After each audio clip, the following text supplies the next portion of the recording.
I am a pastor's kid. I was born in Washington, D.C., but I've lived all over the country. And my dad was pastoring churches throughout my youth and into my early adulthood.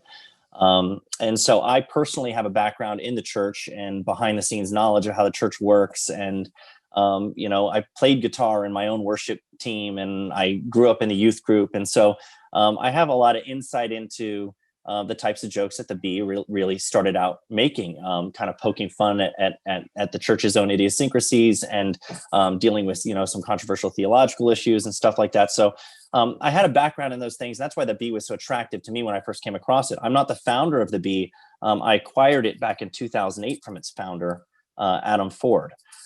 So I'll talk a little bit more about myself and how that happened, but let me jump to the beginning of the Bee. So the Bee was started by Adam in March 2016, when he was just doing these web comics, Adam Ford comics.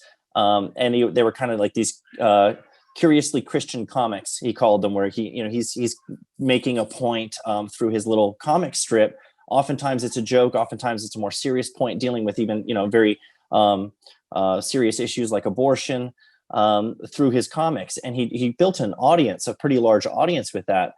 And once he got to a certain place where he felt like he had kind of a little bit of a platform, he thought that, someone really needed to jump in and fill this void for Christian conservative humor.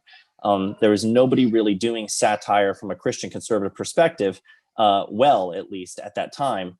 And he suspected that there would be a large appetite for it, a big market for it, if somebody could do it well. And he thought he had the right tool set to do that. Clearly he did, because he launched the Bee in March of 2016, and within like 2 months he was already getting millions of page views. So the site just took off like a rocket, and it became very clear that there was a very strong demand for this type of content at this level of quality, and he was just running it as a little blog. Very quickly he started getting article contributions from readers who were following the site. And these are people, primarily his initial audience were people who followed his comics. So they followed him into the launch of the Babylon Bee. A lot of them were submitting ideas to him. And one of them in particular, his name is Kyle Mann, submitted a handful of ideas that were all really great. And Adam was like, dude, these are really good. Keep sending more. Do you want to write for me? So Kyle started doing a little bit of writing and helping Adam out. So it was really just a two-man show for a long time, with Kyle supporting Adam running the site.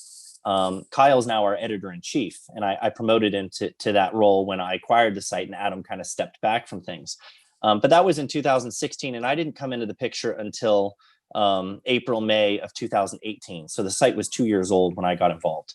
And I really became involved just really strictly from the position of an investor reaching out to Adam and saying, hey, you've got something really great here. I love it.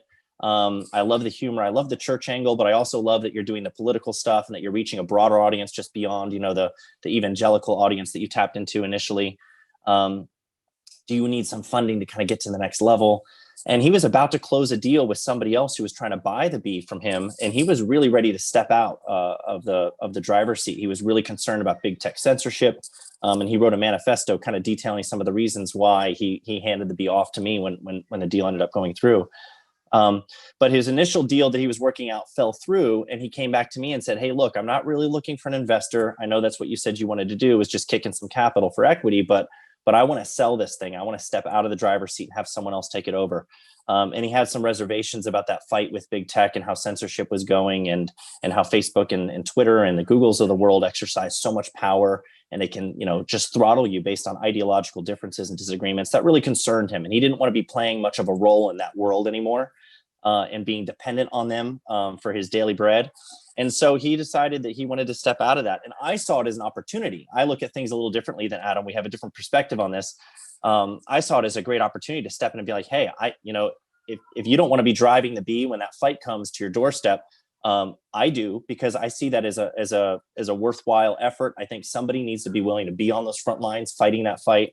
And I see that as kind of like a bring it on situation. I welcome the challenge. I thought it would be not just important and impactful to be running the Bee in those circumstances, but also I think to some extent enjoyable. I think a lot of these efforts to silence and censor and everything kind of backfire on the left, and and they actually amplify the voices they're trying to silence. And so I saw it as a challenge and an opportunity, whereas he saw it as a threat and something to really be concerned about. And so he ended up handing it off to me. We worked out a deal in the middle of the year in 2018. So that's kind of the details around how I got involved and what ended up happening there. I was already an entrepreneur who was on my own, running my own businesses at the time. We developed websites and web applications, mobile apps. And so we have some e-commerce properties. So we had a lot going on and I had a lot on my plate. And so that's initially why I was looking at being more of a passive investor in the bee and not taking it over. But I couldn't pass the opportunity when he wanted to put it in my lap.